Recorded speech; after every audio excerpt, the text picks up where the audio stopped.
wind swinging around from the west now, getting a few showers. We've walked in and down from the Hollyford Valley straight up the sides. It's pretty steep when you first start, and then it levels off a bit, and it's some quite nice bush in there. And as you can see, the tops are just up there, and the root burn track's just running across there. We can see a few trampers going through. Over there you can see that waterfall. It's trying to get down, and the wind keeps blowing it off the faces, and the water just sort of never seems to get to the bottom. Anyway, we're going to try and beat the showers and get back into the bush and pick up a bit of a roar if we can.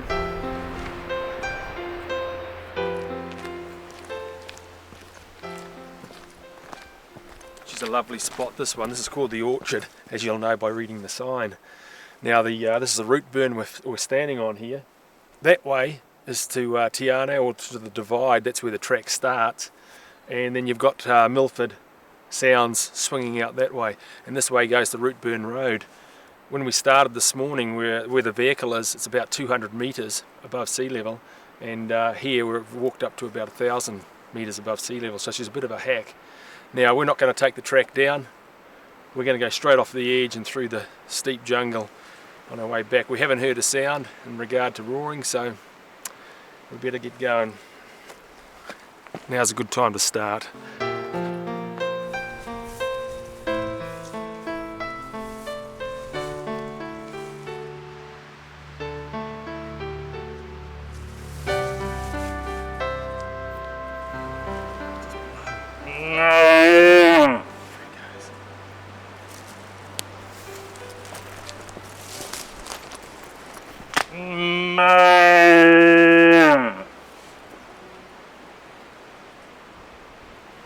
Just the danger in the wind.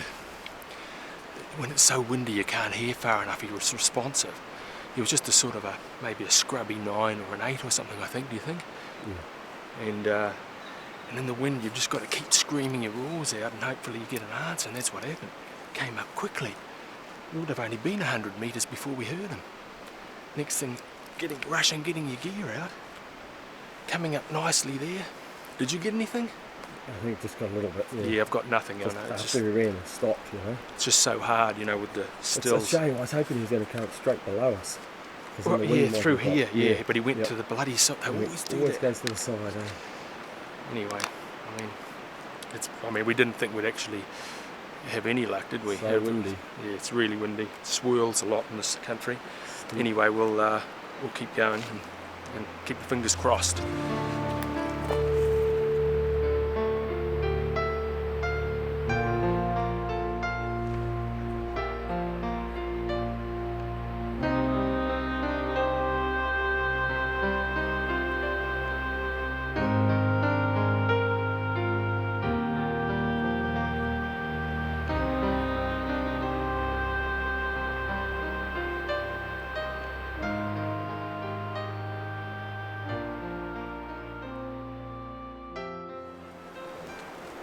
Well, that was a bit unfortunate.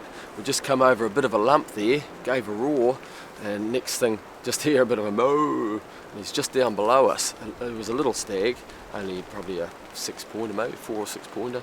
Yeah, just got a glimpse of him. He started to come, and next thing you feel the wind on the back of your neck, and sure enough, he gets a whiff and off he goes. But he did stop, so we just got that little bit of footage there, and then off he went. And it was only probably an hour ago or so we stuffed up that other stag up higher. These windy conditions, it's just blowing a gale today, and it's just swirling up and down all over the place, so you just got to be lucky really if you can get it to hold long enough to see something. And of course, using the still camera, we're trying to get the photos we want to get as close as possible, but very important as we're moving through, with it being so gusty and that you can't hear far, often only 100 metres if that, so we just roar constantly and as loud as you can. Don't worry too much how it sounds, just get it out there, because you want to hear if a stag's going to reply, he's going to be close, because you won't hear him from far.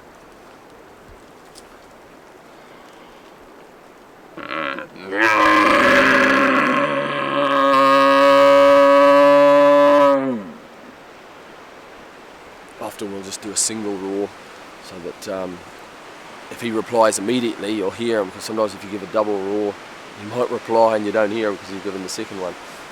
But anyway, it's getting a bit wet now, so probably time for us to head out of here too.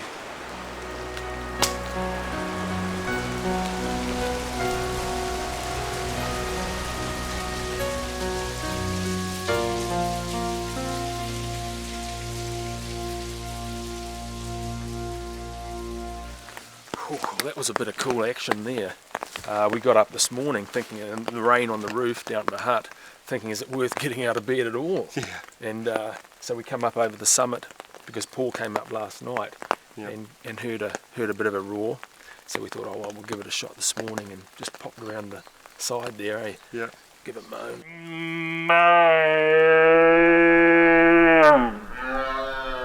Straight away. Yeah, and he was keen. He was a goodie. He was good, alright. What did you see, Paul? Yeah, what I saw was there's a big, we could hear him coming, and there was a big tree, and he came around the side to me, saw his head there, got him in the scope, but this big tree, I'm thinking, oh no, Steve, can he see? Because Steve's a wee way behind me, and I was just wondering if he'd get the footage or not.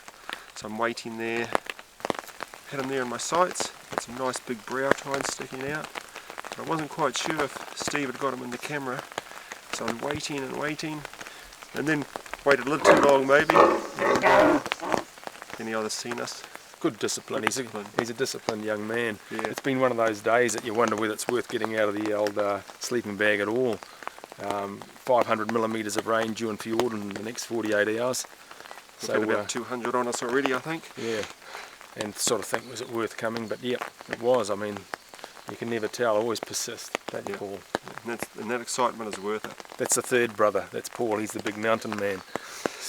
And then Father's over here holding the umbrella Keeping over us the camera. All right. good. It's cocoa time. Okay. Alrighty.